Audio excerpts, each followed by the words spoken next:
রাজধানীতে জনসংখ্যার চাপ কমাতে বিকল্প ব্যবস্থা গ্রহণ করা জরুরি হয়ে পড়েছে। মানুষ তার নিজ জেলায় কিংবা নিজের বাসা বাড়িতে থেকেও যাতে সহজভাবে সঠিক সময়ে অফিস, আদালত, ব্যবসা বাণিজ্য করতে পারেন, সেই লক্ষ্যকে সামনে রেখেই সারা দেশে রেল যোগাযোগ ব্যবস্থা ঢেলে সাজানোর উদ্যোগ নেওয়া হচ্ছে। এই পরিকল্পনার অংশ হিসাবে প্রথমেই রেল, নৌ, সড়ক এবং সেতু মন্ত্রণালয়ের কার্যক্রম পুনর্বিন্যাস ও সমন্বয় করা হচ্ছে। আমরা মনে করি সারা দেশে রেল যোগাযোগ ব্যবস্থার সহজ, সুলভ এবং নিরাপদ করা গেলে একদিকে যেমন জনগণের শহর কেন্দ্রিক বা নগর কেন্দ্রিক নির্ভরতা কমবে, অপরদিকে পরিবেশেরও উন্নতি হবে। প্রিয় দেশবাসী, আমাদের চারপাশে সমস্যার শেষ নেই, তবে সমস্যার পাশাপাশি সম্ভাবনাও কিন্তু কম নয়। আমাদের বৃহৎ জনগোষ্ঠীকে যদি আমরা দক্ষ জনশক্তিতে রূপান্তরিত করতে পারি, তাহলে এই জনসংখ্যাই হবে আমাদের জনসম্পদ।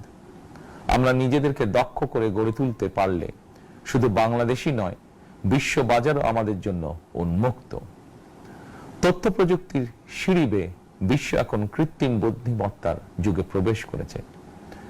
প্রযুক্তির এই প্রতিযোগিতামূলক বিশ্বে সম্মান এবং স্বচ্ছতার সঙ্গে টিকে থাকতে হলে আমাদেরকে কোনো না কোনো একটি বিষয় বা কাজে পারদর্শী হতে হবে। দেশের কোটি কোটি শিক্ষার্থী এবং তরুণ যুবশক্তির উদ্দেশ্যে বলতে চাই, মেধায়, জ্ঞানে, বিজ্ঞানে নিজেদেরকে যোগ্য করে গড়ে তোলার জন্য যত রকমের সহযোগিতা দেওয়া যায়, সব রকমের সহযোগিতা দিতে বর্তমান সরকার প্রস্তুত। কর্মসংস্থান এবং কর্ম পরিবেশ নিশ্চিত করার সুনির্দিষ্ট অঙ্গীকার নিয়ে বর্তমান সরকার যাত্রা শুরু করেছে। প্রিয় দেশবাসী, দীর্ঘ 18 বছর পর দেশে ফিরে গত বছর 25শে ডিসেম্বর আমি বলেছিলাম, দেশ এবং জনগণের জন্য আই হ্যাভ এ প্ল্যান।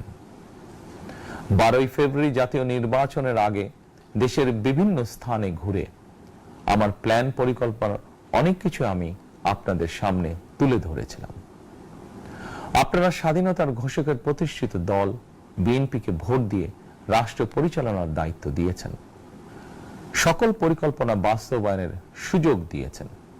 এখন এই সুযোগকে কাজে লাগিয়ে সকল অঙ্গীকার পূরণ করার দায়িত্ব বিএনপি সরকারের।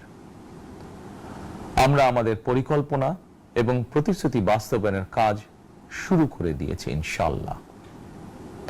অঙ্গীকার পূরণের এই যাত্রা পথে আমরা ভবিষ্যতের দিনগুলোতেও আপনাদের অব্যাহত সমর্থন প্রত্যাশা করি। প্রিয় দেশবাসী, সরকার প্রধান হিসাবে আমি দেশবাসীর উদ্দেশ্যে একটি বিষয়ে প্রতি দৃষ্টি আকর্ষণ করে বলতে চাই। নবগঠিত সরকার গঠনের সুযোগ দিতে যারা বিএনপিকে ভোট দিয়েছেন কিংবা দেননি, অথবা কাউকেই ভোট দেননি, এই সরকারের প্রতি আপনাদের সবার সমান অধিকার। বিএনপি সরকার বিশ্বাস করে দল, মত, ধর্ম, দর্শন যার যার, রাষ্ট্র সবার। এই দেশে, এই রাষ্ট্রে একজন বাংলাদেশী হিসাবে আপনার, আমার, আমাদের প্রতিটি বাংলাদেশী নাগরিকের অধিকার সমান। প্রিয় দেশবাসী, আল্লাহ আমাদের সবাইকে নিরাপদ এবং সুস্থ রাখুন। আল্লাহ আমাদের সকলকে ইতিবাচক পরিকল্পনাগুলো বাস্তবায়নের তৌফিক দিন। পবিত্র রমাদান মাস শুরুর শুভ লগ্নে আল্লাহর দরবারে এই নিবেদন রেখে আমার বক্তব্য শেষ করছি। আল্লাহ হাফেজ। বাংলাদেশ জিন্দাবাদ।